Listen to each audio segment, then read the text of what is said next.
দেশ স্বাধীন সব ভালো, কিন্তু বারংবার এই বিষয় নিয়ে মেয়েরা অনেক ব্লগ বানিয়েছে যে মেয়েরা কি সত্যিই স্বাধীন। আমি এই বিষয় নিয়ে বলবো না যে আমাদেরকে স্বাধীনতা দাও, কিন্তু বর্তমানে আমাদের সমাজের চারপাশে যেসব ঘটনাগুলো দেখতে পাচ্ছি সেগুলোতে সত্যি আমি খুবই ভীত। হ্যাঁ, আমি জানি যে নারী পুরুষ একত্রিত হয়ে সমাজ চলে। যেরকম একটি নারীকেও পুরুষকে চাই, সেরকম একটি পুরুষেরও কিন্তু নারীকে চাই। আমি আমার বাবা মার ক্ষেত্রে বলছি, আমার মায়ের কোনো সমস্যা হলে আমার বাবা কিন্তু সেই কাজটা খুবই ভালোবেসে করে। আর আমার মায়ের ক্ষেত্রেও সমান, আমার বাবার কোনো সমস্যা হলে কিন্তু আমার মাও সেই কাজটা খুবই ভালোবেসে করে। আমি আমার পরিবারের শিক্ষা থেকে বলছি, আমাদের আশেপাশের সমাজ, আমাদের আশেপাশের পরিবেশ সত্যি মেয়েদের জন্য নিরাপদ নয়। কারণ একটা কাজের জায়গায় যখন এরকম একটা ঘটনা ঘটতে পেরেছে, তখন আমরা কোন ছাড়। যাক, আমি একজন স্টুডেন্ট, পেশায় নৃত্যশিল্পী আর মেকআপ আর্টিস্ট, খুবই সামান্য একজন। সেই সূত্রে আমাদের ফেসবুক প্রোফাইলে আমাদের ফোন নাম্বারটা দেওয়া থাকে কাজের জন্য।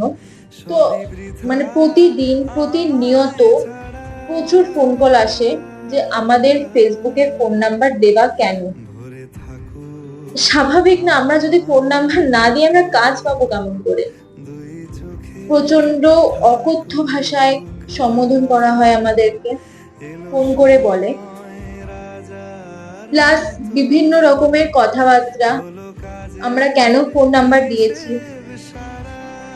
মানে ওরা ভাবে যে আমরা ওদের সাথে গাল গল্প করার জন্য ফোন নাম্বারটা দিয়েছি। এইটুকুনি সহবত বা এইটুকুনি শিক্ষা তাদের নেই যে একটা মেকআপ আর্টিস্ট তাদের ফেসবুক পেজ বা প্রোফাইলে ফোন নাম্বারটা কেন দেবে। ফোন নাম্বারের প্রেক্ষিতে আমি হুমকির সম্মুখীন হয়েছি। তো সে আমাকে বলেছিল আমি কেন তার সাথে কথা বলি না। সে কি আমাকে চেনে? আমার বাড়ি ঘর জানে?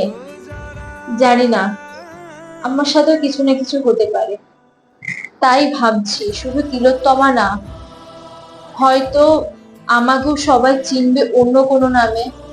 আমার নামেও বেরোবে মিছিল, আবার সেই মিছিল নিভেও যাবে। আমি মেয়েদেরকে নিয়ে লড়াই করতে বলছি না, শুধু বলছি তাদের একটু পাশে থাকতে বা তাদেরকে একটু সম্মান করতে। মেয়েরা মেয়ে, মেয়েরা মা, আবার সেই মেয়ে কিন্তু আপনার প্রেমিকা, আবার সেই মেয়ে কখনো না কখনো কারো না কারো বাড়ির কিন্তু লক্ষ্মী বউ। আমি একটা কথাই বলবো যে আমাদেরকেও একটু বাঁচতে দিন। আমরা বাড়ি থাকতে যেরকম সেফ ফিল করি, বাবার আশ্রয়ে থাকি। হ্যাঁ ঠিক, অনেক পরিবারের নিগ্রহ হচ্ছে, পরিবারের সদস্যরা পিশাচের মতো মেয়েদের দিকে তাকিয়ে আছে একটা সুযোগের অপেক্ষায়। এই কথাও কিন্তু শোনা যায়। এই হুমকির জেরে আমার বাবাও কিন্তু আমাকে বলছে যে সবকিছু ছেড়ে দিই, কিছু করতে হবে না। হ্যাঁ, আমি জানি বাবা অনেক কষ্ট থেকে কথাগুলো বলছে, কারণ বাবা মাও চায় যে নিজের মেয়ের একটা নাম হোক, তার মেয়েকে সবাই চিনুক, তার মেয়ের নামে তাদের পরিচয় হোক যে না আমি সোনার বাবা। আপনারা কি সত্যি চান? সত্যি কি সেটা চান?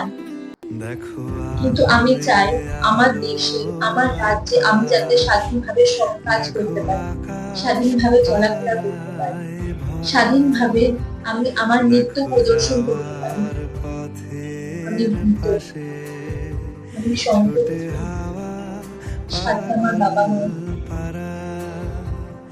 এত আনন্দ আয়োজন সবই বৃথা আমায় ছাড়া।